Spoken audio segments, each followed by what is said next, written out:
The Tale of Peter Rabbit by Beatrix Potter. Once upon a time there were 4 little rabbits, and their names were Flopsy, Mopsy, Cottontail, and Peter. They lived with their mother in a sandbank underneath the root of a very big fir tree. "Now, my dears," said old Mrs. Rabbit one morning, "you may go into the fields or down the lane, but don't go into Mr. McGregor's garden. Your father had an accident there. He was put in a pie by Mrs. McGregor. Now run along and don't get into mischief. I am going out." Then old Mrs. Rabbit took a basket and her umbrella and went through the wood to the baker's. She bought a loaf of brown bread and 5 currant buns. Flopsy, Mopsy, and Cottontail, who were good little rabbits, went down the lane to gather blackberries. But Peter, who was a very naughty bunny, ran straight away to Mr. McGregor's garden and squeezed under the gate. First he ate some lettuces and some French beans, and then he ate some radishes, and then, feeling rather sick, he went to look for some parsley. But round the end of a cucumber frame, whom should he meet but Mr. McGregor? Mr. McGregor was on his hands and knees planting out young cabbages, but he jumped up and ran after Peter, waving a rake and calling out, "Stop, thief!" Peter was most dreadfully frightened. He rushed all over the garden, for he had forgotten the way back to the gate. He lost one of his shoes among the cabbages and the other shoe amongst the potatoes. After losing them, he ran on 4 legs and went faster, so that I think he might have got away altogether if he had not unfortunately run into a gooseberry net and got caught by the large buttons on his jacket.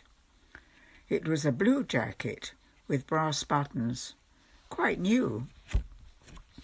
Peter gave himself up for lost and shed big tears, but his sobs were overheard by some friendly sparrows, who flew to him in great excitement and implored him to exert himself. Mr. McGregor came up with a sieve, which he intended to pop upon the top of Peter, but Peter wriggled out just in time, leaving his jacket behind him. And he rushed into the tool shed and jumped into a can. It would have been a beautiful thing to hide in if it had not had so much water in it. Mr. McGregor was quite sure that Peter was somewhere in the tool shed, perhaps hidden under a flower pot. He began to turn them over carefully, looking under each. Presently Peter sneezed. "Shoo!" Mr. McGregor was after him in no time and tried to put his foot upon Peter, who jumped out of a window, upsetting 3 plants. The window was too small for Mr. McGregor, and he was tired of running after Peter. He went back to his work. Peter sat down to rest. He was out of breath and trembling with fright, and he had not the least idea which way to go. Also, he was very damp with sitting in that can. After a time he began to wander about, going lippity, not very fast, and looking all around. He found a door in a wall, but it was locked, and there was no room for a fat little rabbit to squeeze underneath. An old mouse was running in and out over the stone doorstep, carrying peas and beans to her family in the wood. Peter asked her the way to the gate, but she had such a large pea in her mouth that she could not answer. She only shook her head at him. Peter began to cry. Then he tried to find his way straight across the garden, but he became more and more puzzled. Presently he came to a pond where Mr. McGregor filled his water cans. A white cat was staring at some goldfish. She sat very, very still, but now and then the tip of her tail twitched, as if it were alive. Peter thought it best to go away without speaking to her. He had heard about cats from his cousin, little Benjamin Bunny. He went back towards the tool shed, but quite suddenly, close to him, he heard the noise of a hoe, scritch, scratch, scratch, scritch.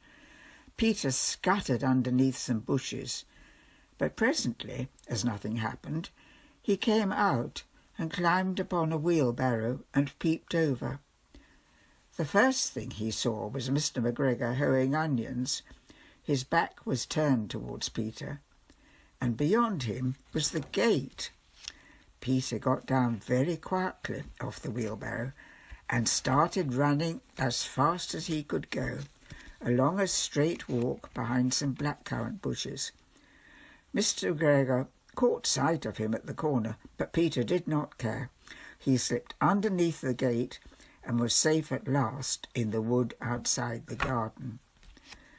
Mr. McGregor hung up the little jacket and the shoes for a scarecrow to frighten the blackbirds. Peter never stopped running or looked behind him till he got home to the big fir tree. He was so tired that he flopped down upon the nice soft sand on the floor of the rabbit hole and shut his eyes. His mother was busy cooking. She wondered what he had done with his clothes. It was the second little jacket and pair of shoes that Peter had lost in a fortnight. I am sorry to say that Peter was not very well during the evening. His mother put him to bed and made some chamomile tea, and she gave a dose of it to Peter, 1 tablespoonful to be taken at bedtime. But Flopsy and Mopsy and Cottontail had bread and milk and blackberries for supper. The end.